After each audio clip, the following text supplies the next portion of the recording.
Hello viewers.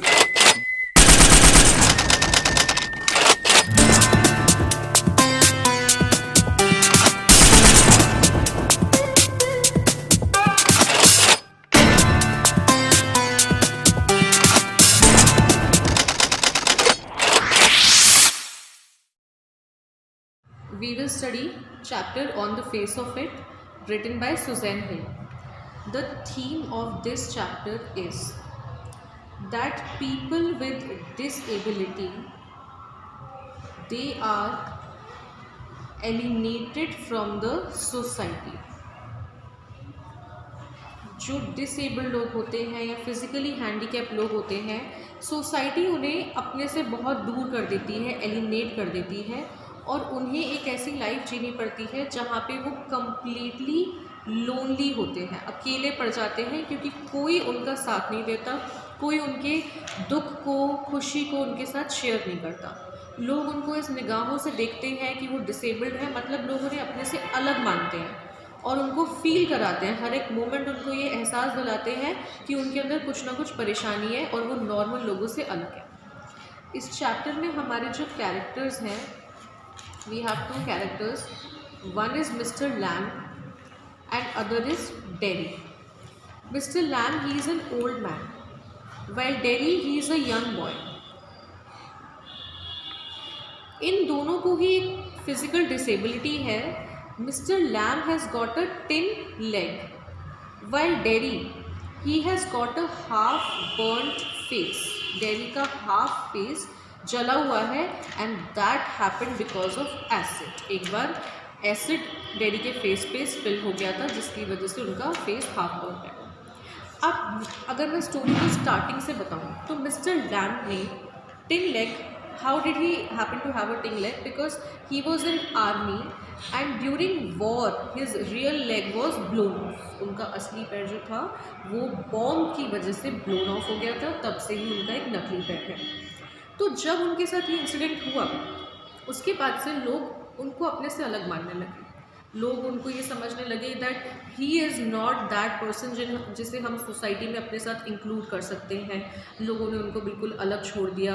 In fact कुछ बच्चे तो उनका मजाक भी उड़ाने लगे, उनको लेमी लैम्ब कह के। लेमी मीन्स लंगड़ा, तो कुछ बच्चे उनका नाम बिगाड़ते थे, उन्हें मिस्टर लेमी लैम्ब कहते थे। तो उन्होंने ये सब सफ़र किया, ये सारा lonely atmosphere around him, society से अलूफ हो जाना, सोसाइटी से तो वो फील करना कि नोबडी सिंपैथेटिक टुवर्ड्स हिम, ये सारी चीज़ें उन्होंने सफ़र करी ऑलरेडी। इन सब चीज़ों को सफ़र करते करते फिर वो एक स्टेज पे पहुँचे जहाँ पे वो कम्प्लीटली पॉजिटिव बन चुके थे। कैसे? क्योंकि उन्हें समझ में आ गया कि अपनी खुशी सिर्फ अपने हाथों में है। अगर हम लोगों के ऊपर अपनी खुशी छोड़ देंगे तो फिर लोग तो हमें उसी निगाहों से देखेंगे। This society is not ready to accept the people who are physically deform. They want everybody to be same as they are. कोई भी फिजिकली डिफॉर्म इंसान को अपने साथ एक्सेप्ट नहीं करना चाहता। तो उन्होंने इस सबको सफ़र करते करते काफ़ी चीज़ों को ऑब्जर्व किया अपनी लाइफ में, काफ़ी चीज़ें देखी और फिर एट दी एंड वो ये समझे कि हर चीज़ में पॉजिटिविटी ढूंढनी चाहिए, किसी भी चीज़ में नेगेटिविटी नहीं ढूंढनी चाहिए।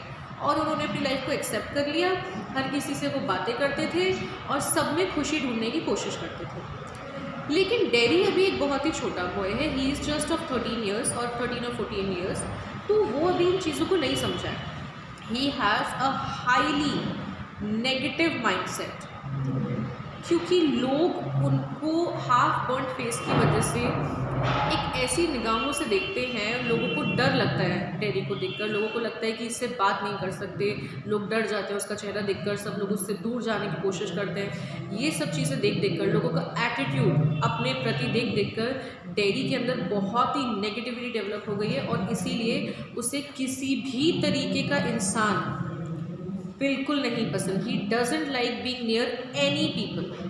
वो लोगों को अवॉइड करता है क्योंकि उसे नहीं पसंद कि मैं किसी के पास जाऊँ फिर वो मेरा फेस देखकर डरे। तो ये चीज़ उसको बहुत इन्फ्यूरिएट करती है, उसे बहुत गुस्सा आता है इस चीज़ से। तो एक दिन की बात है, ये एक प्ले है, तो सीन सेट होता है मिस्टर लैम्ब के गार्डन में। वहाँ पे डेरी गार्डन की वॉल से अंदर झांकता है तो उसे लगता है कि अंदर कोई भी नहीं है, तो वो वहाँ से अंदर आ जाता है, क्योंकि जैसे मैंने बताया डेरी को किसी के साथ रहना नहीं पसंद, तो वो अकेले रहना पसंद करता है। जब वो अंदर आया तो उसने देखा कि वहाँ तो मिस्टर लैम्ब ऑलरेडी बैठे हुए थे, तो जैसे ही उसने देखा मिस्टर लैम्ब बैठे हैं तो वो वहाँ से भागने की कोशिश करता है। वो कहता है कि आई हैव टू गो, क्योंकि अगेन द सेम रीज़न, वो किसी के साथ रहना नहीं पसंद करते। ही थॉट कि एक लोनली गार्डन है, that is why he entered, but when he found somebody already over there he thought that he should leave. तो लैम्ब ने उनको समझाया कि तुम्हें जाने की कोई ज़रूरत नहीं है, मुझे कोई प्रॉब्लम नहीं है, कोई भी मेरे गार्डन में आ सकता है। इनफैक्ट मैं तो अपने गार्डन का डोर हमेशा ओपन करता हूँ, बहुत बच्चे आते हैं यहाँ पर। रीज़न कि मिस्टर लैम्ब अपने गार्डन का गेट हमेशा ओपन क्यों रखते हैं, क्योंकि ही इज़ लोनली, तो वो चाहते हैं कि लोग आएँ, वो उनसे बात करें और अपना लोनलीनेस दूर करें। तो डेरी ने बताया कि नहीं, मैं तो यहाँ खाली जगह समझ के आया था, अब आपके साथ अगर मैं बैठूँगा तो आप डर जाओगे। तो लैम्ब ने पूछा मैं क्यों डरूंगा? तो डेरी ने बताया आप मेरे फेस की वजह से डरोगे, और हर इंसान डरता है मेरे फेस से। फिर डेरी ने ये शेयर किया कि मुझे किसी के साथ रहना पसंद नहीं है, लोग मेरे टुवर्ड्स बहुत क्रूअल हैं, मेरे बारे में बहुत गंदा सोचते हैं, बहुत गंदा कहते हैं, मेरे फेस का मजाक बनाते हैं, इसलिए मैं सबको अवॉइड करता हूँ हमेशा, मुझे कोई नहीं पसंद। तो लैम्ब ने उसको समझाया कि ऐसा माइंडसेट अगर रखोगे तो आप अंदर से भी पूरी तरीके से अपने आप को ख़त्म कर दोगे। नेगेटिविटी इंसान को ख़त्म कर देती है। उसने लैम्ब ने काफ़ी सारे एग्जांपल्स दिए, जैसे एक बीज़ का एग्जांपल दिया, जो बीज़ होती हैं। उसने बताया कि लोग बीज़ की साउंड को नेगेटिव तरीके से देखते हैं। लोगों को लगता है कि वो बहुत ही वाइब्रेटिंग साउंड है, बजिंग साउंड है, इरिटेटिंग साउंड होती है। लेकिन मैं जब बीज़ की आवाज़ सुनता हूँ तो मुझे ऐसा लगता है जैसे दे आर सिंगिंग, वो गाना गा रही है, एक मधुर संगीत प्रोड्यूस हो रहा है उनकी आवाज़ से, हमिंग साउंड लगती है मुझे वो। तो मैं उस चीज़ को भी पॉजिटिविटी से देखता हूँ जिस चीज़ को बाकी सब लोग नेगेटिविटी से देखते हैं। तो ऐसे करके लैम्ब ने उनको काफ़ी सारे एग्जांपल्स दिए। तो तब डेरी ने पूछा कि ये सब चीज़ें आप कैसे सीखे, आप इतने how can you be so experienced कि आपके अंदर इतनी पॉजिटिविटी है, इतने ऑप्टिमिस्टिक हो आप। तो लैम्ब ने बताया कि ये सब मैंने कैसे किया, by watching, listening and thinking. मैं चीज़ों को देखता हूँ, मैं लोगों की बातें सुनता हूँ, मैं लोगों से बात करता हूँ, मैं ऑब्ज़र्व करता हूँ, मैं सोचता हूँ, सब चीज़ों को देखकर, सुनकर, जानकर, उसके बाद धीरे धीरे करके मेरे अंदर इतनी अंडरस्टैंडिंग डेवलप हुई है। लेकिन एक पॉइंट पे डैडी को ये फील हुआ कि शायद लैम्ब बिल्कुल झूठ बोल रहे हैं। मतलब ना तो उनके पास कोई फ्रेंड्स हैं, ना किसी को परवाह है कि लैम्ब जिंदा है या मर गया, या किसी को कोई मतलब नहीं है उससे। तो लैम्ब ने बोला ठीक है, अगर तुम्हें ऐसा लगता है तो तुम ऐसा सोच सकते हो। फिर लैम्ब ने ये भी बोला था कि मुझे थोड़ी देर बाद एक लैडर लेकर I have to climb, and पेड़ पर जो एप्पल्स हैं वो अब पक चुके हैं, मुझे वो उतारने हैं, मतलब तोड़ने हैं। तो डैडी ने कहा कि आपका तो 10 लेग है, आप अकेले अगर लैडर पर चढ़ोगे तो हो सकता है आप गिर जाओ और आपको चोट लग जाए, तो मैं आपकी हेल्प कर सकता हूँ। तो लेकिन प्रॉब्लम ये है कि मैं अगर यहाँ से घर जाऊँगा तो मेरी मम्मी मुझे वापस नहीं आने देंगी। तो लैम्ब ने उसको बहुत समझाया कि तुम इतने बड़े हो चुके हो, तुम अगर खुद वापस आना चाहोगे तुम डेफिनेटली आओगे। लैम्ब ने डैडी को ये भी समझाया कि तुम्हारे फेस से कुछ मैटर नहीं करता। उन्होंने एक कोटेशन सिखाई थी, handsome is who handsome does, मतलब सुंदर आप अपने कामों से नहीं बनते, सुंदर आप अपनी सूरत से नहीं बनते, अपनी सीरत से बनते हो। अच्छी शक्ल से इंसान अच्छा नहीं बनता, अच्छे कामों से इंसान अच्छा बनता है।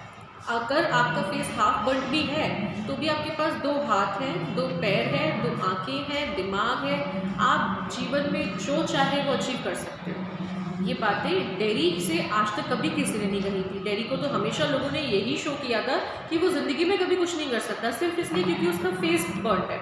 लेकिन लैम्ब ने उसको समझाया कि तुम्हारे फेस से कुछ मैटर नहीं करता, तुम बल्कि बाकी सबसे आगे भी निकल सकते हो अपनी लाइफ में अगर तुम ठान लो तो फिर डैडी को लगा कि ऐसी बातें तो आज तक मुझसे कभी किसी ने नहीं करी, लोग तो मेरा फेस देखकर दूर भाग जाते हैं। तो उसने डिसाइड किया कि वो घर जाएगा, अपनी मम्मी को बताएगा कि मैं लैम्ब के पास जा रहा हूँ और वापस लैम्ब की हेल्प करने ज़रूर आएगा।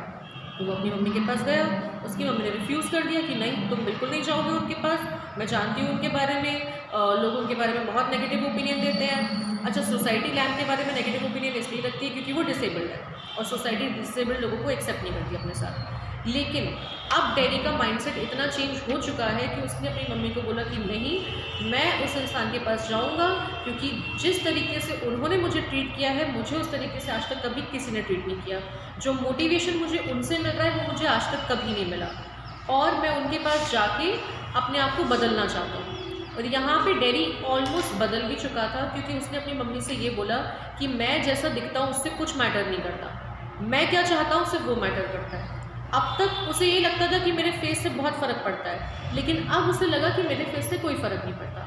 तो वहाँ जाता है भाग के, मम्मी के डिनाई करने के बाद भी वो लैम्प के पास जाता है, लेकिन तब तक लैम्प अकेले ही climb on the ladder to get the crab apples down, और लैडर जो थी वो टूट गई थी और लैम्प गिर चुके थे and he had died on the spot. जब डैडी पहुंचा, he found that Lamb had already died, and this bring us to the end of the chapter.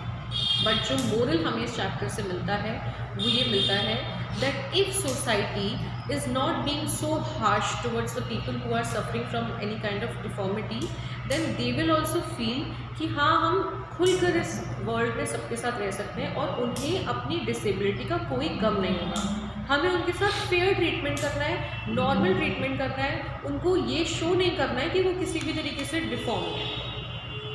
Going places from your flamingo, which has been written by A.R. Barton. The theme of this chapter, let us first talk about the theme of the chapter. Theme is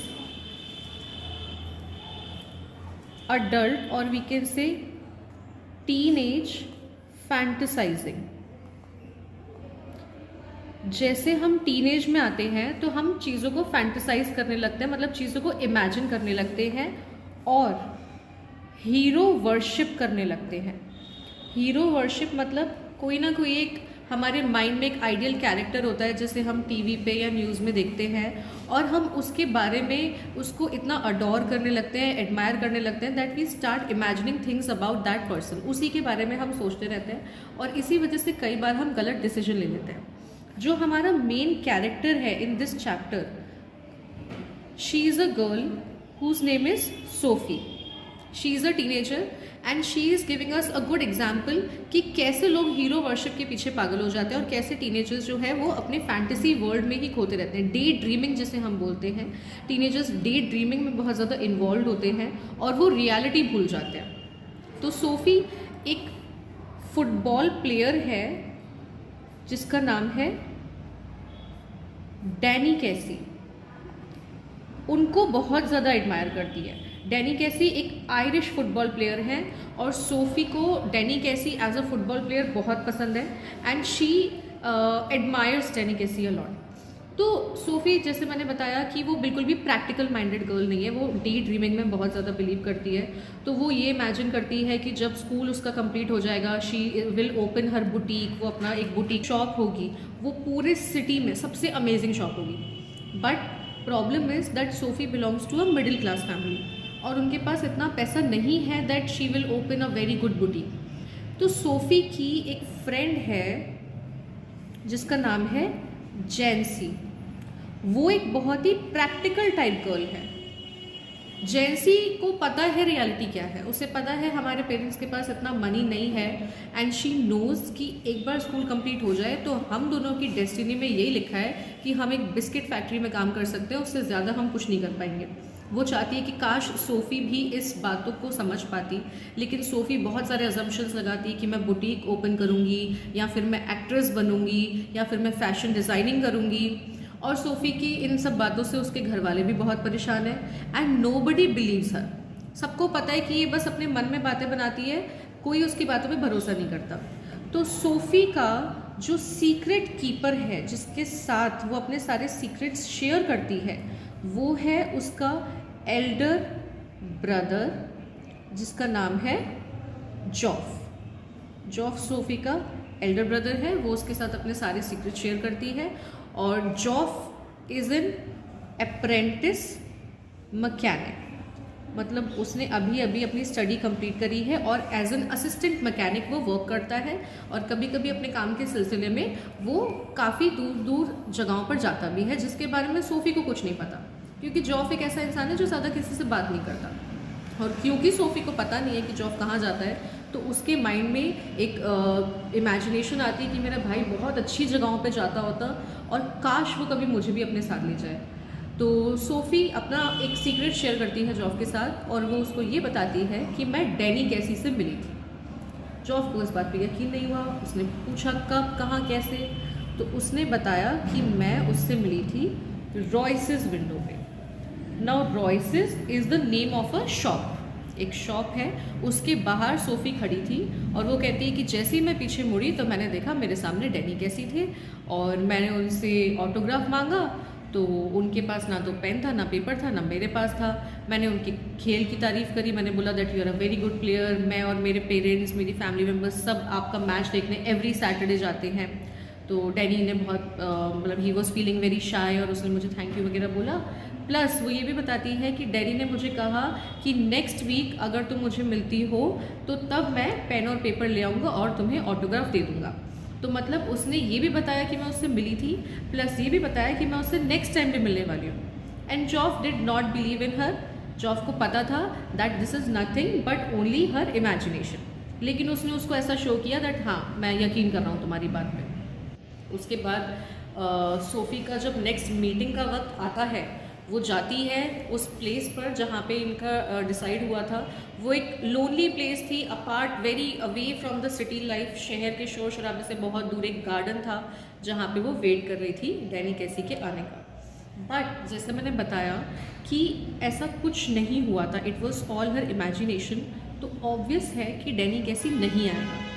SoFi Danny कैसी से नहीं मिली थी reality में। सिर्फ एक ही बार उसने अभी तक डैनी कैसी को रियलिटी में देखा है, वो तब जब सैटरडे ये लोग उनका मैच देखने जाते हैं। क्योंकि इन लोगों को लगता है, इनकी पूरी फैमिली को, जॉफ को लगता है, सोफ़ी के फादर को लगता है कि डैनी कैसी is actually a very good player. अभी बहुत यंग है, इनको लगता है कि अगर उसे राइट ट्रेनिंग मिलेगी तो वो बहुत आगे जाएगा। And he scores good for his team. उनकी टीम उन्हीं की वजह से जीतती है। तो हर सैटरडे ये लोग उनका मैच देखने जाते हैं and that is the only time जब सोफ़ी ने उसको रियलिटी में आउट ऑफ टेलीविज़न देखा है। उसके अलावा इनकी कोई मीटिंग नहीं हुई थी। बट वो अपनी वही इमेजिनेशन की वजह से पहुंच जाती है उस जगह और डैनी कैसी वहाँ पर नहीं आता। क्योंकि जब ये चीज़ रियलिटी में नहीं हुई तो डैनी कैसे आएगा। वो वहाँ बैठी होती है, उसका वेट करती है, इंतज़ार करती है कि वो आएगा और वो नहीं आ रहा। तो अब धीरे धीरे सोफ़ी सैड फील करने लगती है। क्यों? क्योंकि उसे लगता है कि अब मैं किसी को क्या जवाब दूंगी। ये सब लोग जो मेरे ऊपर भरोसा नहीं करते थे, जो मेरी बातों को झूठ मानते थे, अब उन्हें मौका मिल जाएगा मुझे गलत प्रूफ करने का। And they will feel happy कि हम लोग सही बोलते थे, यू वर ऑलवेज रॉन्ग। और अब फ्यूचर में भी कभी मेरी बात पे वो लोग भरोसा नहीं करेंगे। बट बहुत देर वेट करने के बाद जब डैनी नहीं आया तो सोफ़ी को घर वापस जाना पड़ा। जैसे जैसे वो घर की तरफ बढ़ रही थी, रास्ते में वापस वही रॉयसेस विंडो पड़ी जहाँ पे उसने पहले इमेजिन किया था वो डैनी से मिली थी। एंड अनफॉर्चुनेटली इसी प्लेस पर उसने वापस इमेजिन किया कि डैनी कैसी खड़ा है और उसने उससे दोबारा बात करी। उसने उसको फिर से बताया that he is a good player. उसकी फैमिली मेम्बर्स उसको बहुत अच्छा प्लेयर मानते हैं। उसने फिर से उससे ऑटोग्राफ मांगा but Danny Casey did not have a pen और पेपर, तो ऑटोग्राफ नहीं दे पाए। और अब वो बहुत ही खुश होकर घर जाती है क्योंकि उसे लगा आखिरकार डैनी कैसी मुझे मिल गया। And this brings us to the end of the chapter. But this chapter teaches us the moral that it is giving us is do not be a daydreamer, otherwise one day we will take ourselves into a lot of trouble। SoFi इतना ज़्यादा imaginative world में lost हो गई है कि उसे practical world, उसे reality दिख ही नहीं पा रही है। वो अपनी इमेजिनेशन में डैनी से मिल रही है, अपनी इमेजिनेशन में खुश हो रही है और सच्चाई नहीं देख पा रही है। अगर वो एक प्रैक्टिकल वर्ल्ड में जी रही होती तो उसे पता होता कि उसे आगे क्या करना है। She would have been able to focus on her career because that is more important for her. लेकिन अपने करियर वगैरह को भूलकर वो सिर्फ और सिर्फ हीरो वर्शिपिंग में पूरी तरीके से इन्वॉल्व है। Today we are going to go on with invitations. This is the card format, invitation writing. So first of all, according to the question, you will judge how you are going to answer this question. If you are going to invite to many people through that invitation, you will use this format. This is card format. This will be of 5 marks. So first of all, you will write who is inviting. The principal, teachers, staff and students.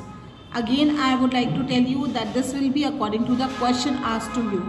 So here I am writing on behalf of the school. So I have written these names: the principal, teachers, staff and students of Shivalik Cambridge College. Now they want your presence over there, the people who are they inviting. So these are the general words obviously used over there. Solicit your being presence on the special occasion of. Now what is the invitation for? What is the reason? Why are you writing this for?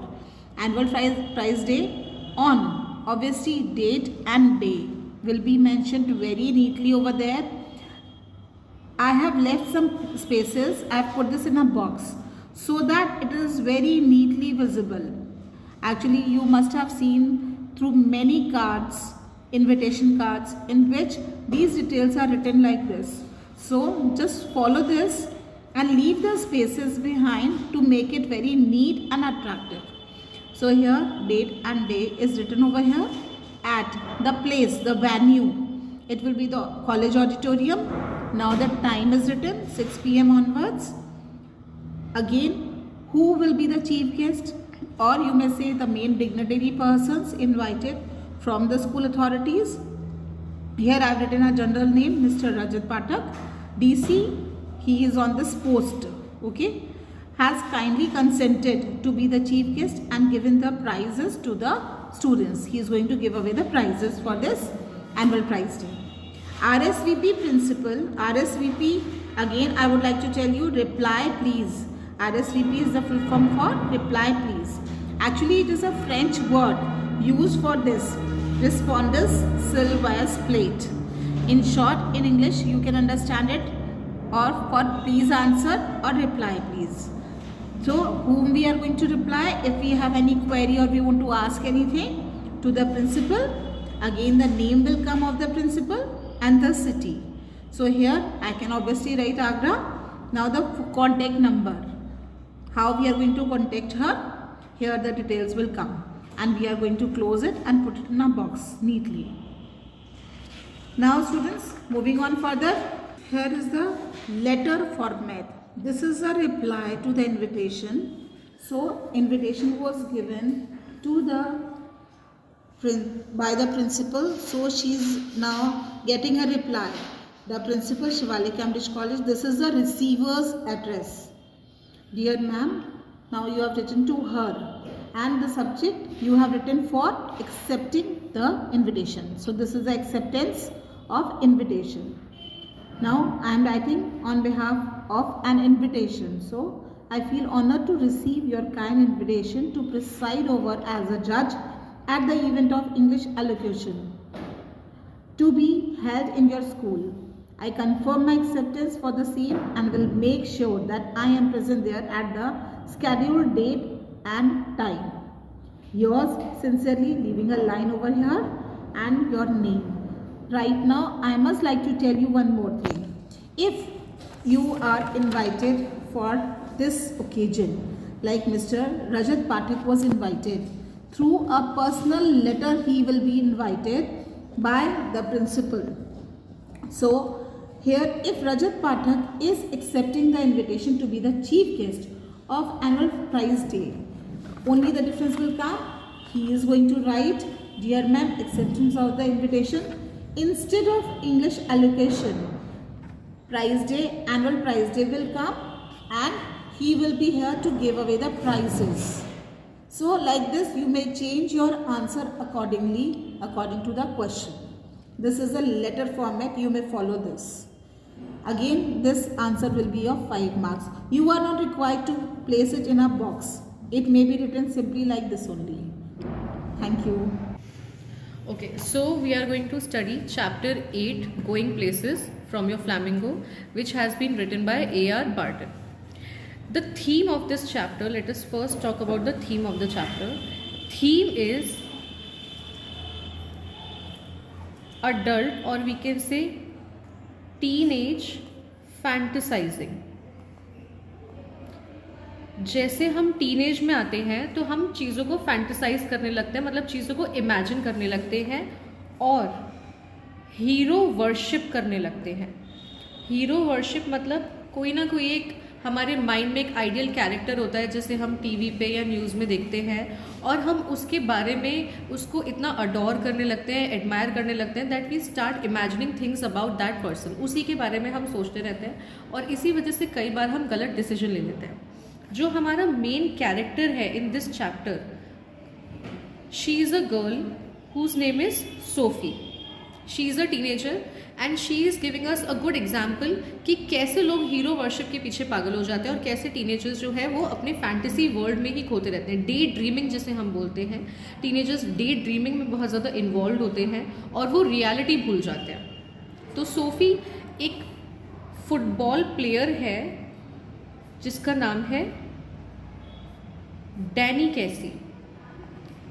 उनको बहुत ज़्यादा admire करती है। Danny कैसी एक Irish football player है और SoFi को डैनी कैसी एज अ फुटबॉल प्लेयर बहुत पसंद है एंड शी एडमायर्स डैनी कैसी अ लॉट। तो सोफ़ी, जैसे मैंने बताया कि वो बिल्कुल भी प्रैक्टिकल माइंडेड गर्ल नहीं है, वो डे ड्रीमिंग में बहुत ज़्यादा बिलीव करती है।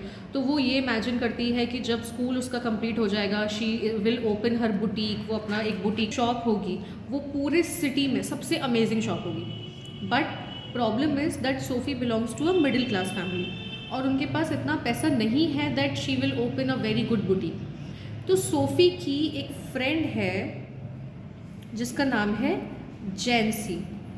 वो एक बहुत ही प्रैक्टिकल टाइप गर्ल है।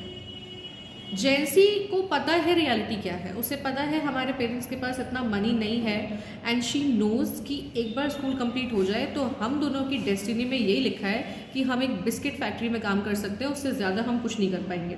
वो चाहती है कि काश सोफ़ी भी इस बातों को समझ पाती, लेकिन सोफ़ी बहुत सारे अजम्पशंस लगाती है कि मैं बुटीक ओपन करूँगी या फिर मैं एक्ट्रेस बनूँगी या फिर मैं फ़ैशन डिज़ाइनिंग करूँगी। और सोफ़ी की इन सब बातों से उसके घर वाले भी बहुत परेशान हैं एंड नोबडी बिलीव्स हर। सबको पता है कि ये बस अपने मन में बातें बनाती है, कोई उसकी बातों पे भरोसा नहीं करता। तो सोफ़ी का जो सीक्रेट कीपर है, जिसके साथ वो अपने सारे सीक्रेट्स शेयर करती है, वो है उसका एल्डर ब्रदर जिसका नाम है जॉफ। जॉफ सोफ़ी का एल्डर ब्रदर है, वो उसके साथ अपने सारे सीक्रेट शेयर करती है। और जॉफ इज़ एन अप्रेंटिस मैकेनिक, मतलब उसने अभी अभी अपनी स्टडी कंप्लीट करी है और एज एन असिस्टेंट मैकेनिक वो वर्क करता है और कभी कभी अपने काम के सिलसिले में वो काफ़ी दूर दूर जगहों पर जाता भी है, जिसके बारे में सोफ़ी को कुछ नहीं पता, क्योंकि जॉफ एक ऐसा इंसान है जो ज़्यादा किसी से बात नहीं करता। और क्योंकि सोफ़ी को पता नहीं है कि जॉफ कहाँ जाता है, तो उसके माइंड में एक इमेजिनेशन आती है कि मेरा भाई बहुत अच्छी जगहों पे जाता होता और काश वो कभी मुझे भी अपने साथ ले जाए। तो सोफ़ी अपना एक सीक्रेट शेयर करती है जॉफ के साथ और वो उसको ये बताती है कि मैं डैनी कैसी से मिली थी। जॉफ को इस बात पे यकीन नहीं हुआ, उसने पूछा कब, कहाँ, कैसे, तो उसने बताया कि मैं उससे मिली थी रॉयसेस विंडो पे। Now Royce's is the name of a shop, एक शॉप है, उसके बाहर सोफ़ी खड़ी थी और वो कहती है कि जैसे ही मैं पीछे मुड़ी तो मैंने देखा मेरे सामने डैनी कैसी थे और मैंने उनसे ऑटोग्राफ मांगा तो उनके पास ना तो पेन था, ना पेपर था, ना मेरे पास था। मैंने उनके खेल की तारीफ़ करी, मैंने बोला that you are a very good player. मैं और मेरे पेरेंट्स, मेरी फैमिली मेम्बर्स सब आपका मैच देखने एवरी सैटरडे जाते हैं। तो डैनी ने बहुत मतलब he was feeling very shy और उसने मुझे थैंक यू वगैरह बोला। प्लस वो ये भी बताती है कि डैनी ने मुझे कहा कि नेक्स्ट वीक अगर तुम मुझे मिलती हो तो तब मैं पेन और पेपर ले आऊँगा और तुम्हें ऑटोग्राफ दे दूँगा। तो मतलब उसने ये भी बताया कि मैं उससे मिली थी, प्लस ये भी बताया कि मैं उससे नेक्स्ट टाइम भी मिलने वाली हूँ। And जॉफ did not believe in हर। जॉफ को पता था that this is nothing but only her imagination, लेकिन उसने उसको ऐसा शो किया दैट हाँ मैं यकीन कर रहा हूँ तुम्हारी बात पे। उसके बाद सोफ़ी का जब नेक्स्ट मीटिंग का वक्त आता है, वो जाती है उस प्लेस पर जहाँ पे इनका डिसाइड हुआ था। वो एक लोनली प्लेस थी, apart very away from the city life, शहर के शोर शराबे से बहुत दूर एक गार्डन था जहाँ पे वो वेट कर रही थी डैनी कैसी के आने का। बट जैसे मैंने बताया कि ऐसा कुछ नहीं हुआ था, it was all her imagination. तो ऑब्वियस है कि डैनी कैसी नहीं आएगा। सोफ़ी डैनी कैसी से नहीं मिली थी रियलिटी में, सिर्फ एक ही बार उसने अभी तक डैनी कैसी को रियलिटी में देखा है, वो तब जब सैटरडे ये लोग उनका मैच देखने जाते हैं, क्योंकि इन लोगों को लगता है, इनकी पूरी फैमिली को, जॉफ को लगता है, सोफ़ी के फादर को लगता है कि डैनी कैसी is actually a very good player. अभी बहुत यंग है, इनको लगता है कि अगर उसे राइट ट्रेनिंग मिलेगी तो वो बहुत आगे जाएगा and he scores good for his team. उनकी टीम उन्हीं की वजह से जीतती है। तो हर सैटरडे ये लोग उनका मैच देखने जाते हैं and that is the only time जब सोफ़ी ने उसको रियलिटी में आउट ऑफ टेलीविज़न देखा है। उसके अलावा इनकी कोई मीटिंग नहीं हुई थी, बट वो अपनी वही इमेजिनेशन की वजह से पहुंच जाती है उस जगह और डैनी कैसी वहाँ पर नहीं आता, क्योंकि जब ये चीज़ रियलिटी में नहीं हुई तो डैनी कैसे आएगा। वो वहाँ बैठी होती है, उसका वेट करती है, इंतज़ार करती है कि वो आएगा और वो नहीं आ रहा। तो अब धीरे धीरे सोफ़ी सैड फील करने लगती है। क्यों? क्योंकि उसे लगता है कि अब मैं किसी को क्या जवाब दूंगी। ये सब लोग जो मेरे ऊपर भरोसा नहीं करते थे, जो मेरी बातों को झूठ मानते थे, अब उन्हें मौका मिल जाएगा मुझे गलत प्रूफ करने का and they will feel happy कि हम लोग सही बोलते थे, यू वर ऑलवेज रॉन्ग, और अब फ्यूचर में भी कभी मेरी बात पे वो लोग भरोसा नहीं करेंगे। बट बहुत देर वेट करने के बाद जब डैनी नहीं आया तो सोफ़ी को घर वापस जाना पड़ा। जैसे जैसे वो घर की तरफ बढ़ रही थी, रास्ते में वापस वही रॉयसेस विंडो पड़ी जहाँ पे उसने पहले इमेजिन किया था वो डैनी से मिली थी। एंड अनफॉर्चुनेटली इसी प्लेस पर उसने वापस इमेजिन किया कि डैनी कैसी खड़ा है और उसने उससे दोबारा बात करी। उसने उसको फिर से बताया that he is a good player, उसकी फैमिली मेम्बर्स उसको बहुत अच्छा प्लेयर मानते हैं। उसने फिर से उससे ऑटोग्राफ मांगा, but Danny Casey did not have a pen और पेपर, तो ऑटोग्राफ नहीं दे पाए। और अब वो बहुत ही खुश होकर घर जाती है क्योंकि उसे लगा आखिरकार डैनी कैसी मुझे मिल गया। And this brings us to the end of the chapter, but this chapter teaches us the moral that it is giving us is do not be a daydreamer, otherwise one day we will take ourselves into a lot of trouble। SoFi इतना ज़्यादा imaginative world में lost हो गई है कि उसे practical world, उसे reality दिख ही नहीं पा रही है। वो अपनी इमेजिनेशन में डैनी से मिल रही है, अपनी इमेजिनेशन में खुश हो रही है और सच्चाई नहीं देख पा रही है।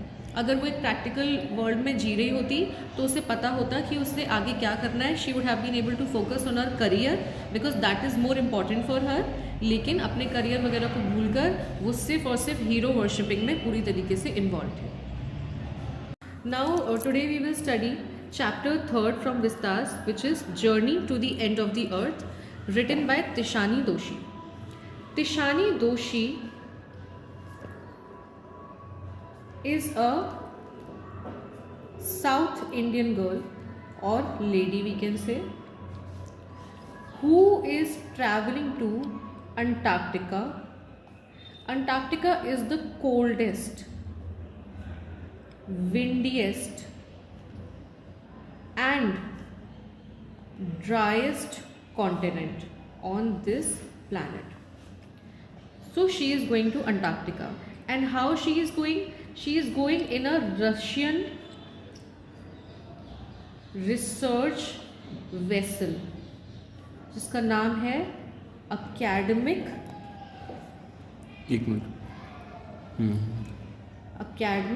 शोकालिस्की। मतलब एक रशियन शिप है अकेडमिक शोकालिस्की जो कि स्कूल स्टूडेंट्स को एक ट्रिप पर लेकर जाता है, एक एजुकेशनल ट्रिप पर।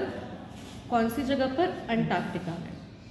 क्यों स्कूल स्टूडेंट्स को यहाँ पर ले जाया जाता है? उसका रीज़न ये है कि हमारा आज के टाइम पर एक मोस्ट हॉटली कंटेस्टेड डिबेट है, वो है एनवायरमेंटल डैमेज। जिसे हम जानते हैं that in present day our environment is getting deteriorated, day by day pollution बढ़ता जा रहा है and there is so many human activity जो कि हमारे एनवायरनमेंट को नुकसान पहुंचा रही है। तो अगर हमें एनवायरनमेंट में नुकसान कैसे हो रहा है, क्या हो रहा है और कैसे ठीक करना है, इन सारे सवालों का जवाब चाहिए तो Antarctica is the place to visit. क्यों अंटार्कटिका ही वो क्यों जगह है जहाँ पे हम विज़िट कर सकते हैं? क्योंकि ये इकलौती जगह है which has never sustained any human population. यहाँ पे कभी भी आज तक कोई ह्यूमन पॉपुलेशन नहीं रही। तो ये इकलौती जगह है जिसे ह्यूमन बींग्स ने डिस्ट्रॉय नहीं करा है अपनी एक्टिविटीज़ के थ्रू। प्लस अंटार्कटिका की जो आइस लेयर्स हैं उन आइस लेयर्स में 1.5 million year old carbon layers trapped हैं। सो फर्स्ट रीज़न कि यहाँ तो कभी ह्यूमन पॉपुलेशन नहीं रही। सेकेंड रीज़न कि अंटार्कटिका की आइस लेयर्स में 1.5 million year old carbon trapped है। इसीलिए हम इस जगह पर जाएंगे और जब हम अपनी आँखों से ग्लेशियर्स को मेल्ट होता हुआ देखेंगे, आइस शीट्स को कोलैप्स होता हुआ, ब्रेक होता हुआ देखेंगे, तब हमें पता चलेगा कि जो ग्लोबल वार्मिंग है उसका थ्रेट रियल है। ग्लोबल वार्मिंग सिर्फ एक कहने के लिए कोई चीज़ नहीं चल रही है, it actually is happening in reality, और उसका नुकसान इंसानों पर किस लेवल तक पहुंच सकता है वो हमें पता चलेगा। क्योंकि जब हम घर बैठे होते हैं, घर बैठकर किसी चीज़ को देखना और उसके ऊपर कमेंट्स करना बहुत ईजी है, लेकिन उससे हम इतना इन्फ्लुएंस नहीं होते कि हम कोई एक्शन ले उस चीज़ को सुधारने के लिए। बट जब हम अपनी आंखों के सामने कोई चीज़ देखेंगे, फील करेंगे, तब हमें डेफिनेटली बहुत बड़ा असर होगा उसका, और फिर हम उसे सॉल्व करने के लिए कुछ ना कुछ स्टेप्स ज़रूर लेंगे। अब रीज़न स्कूल स्टूडेंट्स को ही क्यों ले जाया जा रहा है, किसी और को क्यों नहीं ले जाया जा रहा? Because they form the youth, और किसी भी चेंज को लाने में सबसे बड़ा और एक्टिव रोल अगर कोई प्ले कर सकता है तो वो यूथ है। Because they are the most energetic people, they can influence anyone, they can aware anyone, and they can do the desired actions. So Tishani Doshi travel to Antarctica. अब उनकी जो जर्नी थी, it constituted more than 100 hours of travel. उन्हें 100 hours से भी उन्होंने ज़्यादा travel किया। उन्होंने बार बार अपना ट्रांसपोर्टेशन चेंज किया। She travelled in ship also, airplane also, by road also. और उन्होंने इस दौरान अपनी journey from Madras to Antarctica complete करने के लिए उन्होंने 9 टाइम जोन्स से ट्रैवल किया, 6 चेक पॉइंट से ट्रैवल किया, 3 वाटर बॉडीज़ को ट्रैवल किया, एंड मैनी इकोस्फीयर्स को उन्होंने पास किया। तब जाके वो अंटार्कटिका पहुंची। तो पहली बार जब वो अंटार्कटिका पहुंची, she was very very relieved because उनकी जर्नी बहुत लंबी थी। तो फाइनली अपनी डेस्टिनेशन पे पहुंच के उनको एक सुकून मिला, and then she was thrown into wonder. Why wonder? Wonder to see the white expanse of Antarctica. Antarctica is a complete white place covered with only glaciers and ice sheet. तो उसे देखकर वो बहुत सरप्राइज्ड हो गई थी। उस जगह पर कोई शोर शराबा नहीं है, there is complete silence, no animals, no billboard, no sign board, nothing is there. तो अंटार्कटिका में आप पहुँचोगे तो आपको ये लगेगा कि आप इस धरती पर ही नहीं हो, क्योंकि जो ह्यूमन सेंसेस होते हैं जिनसे हमें फील होता है कि क्राउड होता है, लोग होते हैं, एक्टिविटीज़ होती हैं, तो हमें लगता है कि हाँ हम सर्वाइव कर रहे हैं, सस्टेन कर रहे हैं। वहाँ पे ऐसा कुछ भी नहीं है। तो आपको यही नहीं लगेगा कि आप अर्थ पर हो, आप इस प्लैनेट पर हो। फिर वहाँ जाके उन्होंने देखे वहाँ पे कितने सारे माइक्रो ऑर्गेनिजम्स हैं, और वहाँ पे आपको सील्स मिलेंगे जो एनिमल्स होते हैं। एनिमल में आपको वहाँ पे सील्स दिखाई देंगी, ब्लू वेल्स दिखाई देंगी। और एक और चीज़ है कि अंटार्कटिका में 24 आवर कोई टाइमिंग चेंज नहीं होता है। All the time you will see same atmosphere. वहाँ पे ये नहीं कि सनलाइट हो रहा है, फिर नाइट हो रही है, डे है, नाइट है, no, 24 hour there is the same kind of atmosphere. तो वहाँ गई, वहाँ पे उन्होंने एक छोटा सा माइक्रो ऑर्गेनिज्म देखा जिसे कहते हैं phytoplankton. This is very important. Phytoplankton क्या है? ये सिंगल सेल्ड ऑर्गेनिजम्स हैं जिन पे अंटार्कटिका की पूरी फूड चेन सस्टेन करती है। लेकिन ग्लोबल वार्मिंग की वजह से फाइटोप्लैंक्टन डिप्लीट होते जा रहे हैं। अगर ये डिप्लीट हो गए तो इनसे जो आगे बनने वाली फूड चेन है, वो लोग धीरे धीरे, वो माइक्रो ऑर्गेनिजम्स भी धीरे धीरे ख़त्म होते जाएंगे। और अगर वो भी ख़त्म हो गए तो फिर अल्टीमेटली डैमेज पड़ेगा ह्यूमन बींग्स के ऊपर। तो इसीलिए अंटार्कटिका हमें एक चीज़ का मैसेज देता है that we need to take care of the small things. Phytoplankton एक बहुत ही छोटी सी चीज़ है, लेकिन उसका बहुत बड़ा असर हो सकता है। We need to take care of the small things and the big things will fall into their place. छोटी चीज़ों का ध्यान रखो, बड़ी चीज़ें सब अपने आप ठीक हो जाएंगी। अगर फाइटोप्लैंक्टन डिप्लीट नहीं होगा, पूरी फूड चेन आराम से चलेगी, सही तरीके से चलेगी, और ह्यूमन बींग्स भी जहाँ से उनको अपनी फूड चेन में जिस पॉइंट पे they are able to get their food, they will also get their food and they will be no damage. लेकिन अगर ह्यूमन बींग्स जैसे उन्होंने किया है, उन्होंने जैसे ह्यूमन बींग्स इस धरती पर आए, उन्होंने बिल्डिंग्स बनाई, उन्होंने रोड्स बनाए, उन्होंने सारे ट्रीज़ को डिप्लीट कर दिया, उन्होंने पॉल्यूशन क्रिएट किया, अगर ये सब वो करते रहे तो one day we will have to see our end. इसीलिए Antarctica is the place to visit to know about the earth's past, present and future. This is the end of the story. Thank you so much, ma'am, to come to our my channel, and thank you so much for guiding our students also. So please guide our students about English examination for class 12. Basically, they have a lot of problem regarding the writing question. So please, ma'am, guide my students also. Yes, sir. Why not? It is a nice opportunity to be with all of you. Today I am here. First of all, there is a slight change in the notice writing format. So here, let me tell you, make you aware. Earlier we used to write this name of the institute, organization, society on the top. Now in this CBSE, it is changed by the boards. So first of all, we are going to write notice. Then in the next line we are going to write name of the institute, organization, school, whatever according to the question it is required. In the next line you may write a suitable heading, that why you are writing, what is the purpose of your notice writing. So you have to frame a suitable heading and you have to write it over here.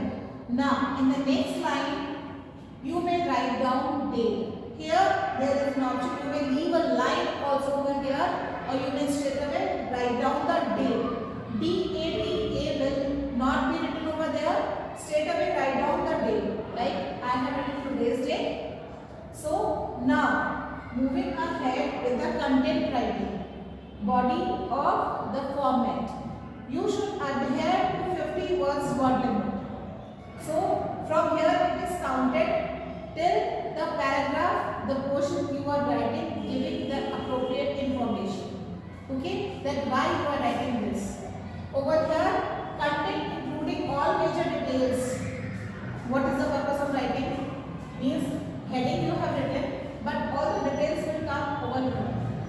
What the program is, what do you want to inform about, where it is happening, who all are included, right? If there are this thing in a paragraph, otherwise you may also include such type of details in this format. Value, if the program is going to be held and you know where it is going to be, you want to inform the people. So the value details over here like this. Time, what is the time of that program? Over here, date and date. These things you can change also, but it will be very clear if you will write like this. Day and date on which the program is going to be conducted. Now, of whatever age or degree. Now concluded, and at the end you are going to write, as you used to write earlier also, the name of the person who is responsible of giving this information. Right? Name and designation. Designation is the post and position of the person who is responsible for this particular notice. So here it is the format. Only these details are changed. So just concentrate and achieve good marks and grades in your exams. Next students, I must like to tell you that in literature portion, whenever you are writing, you are aware of the concept, you are aware of the story, you know what the answer is. But the problem which you mostly face is in writing your answer, framing your answer correctly. So for that, at least practice twice or thrice tenses. Go on with tenses and then read questions according to the reference books. Read questions again and again. Try to grab those sentences, those words which will improve your writing skills. So today's topic is invitations. So first of all, let me tell you that invitations, the question will tell you what will be the format of invitation. So first of all, after reading the question, you will judge whether in question it is asked to write about an occasion, event or any function that you are inviting to many people or to a single.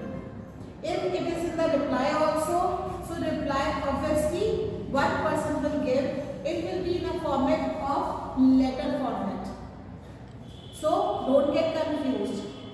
When one people is inviting for occasion to many people, it will be like annual function, birthday occasions, marriage, or you may say any inauguration ceremony.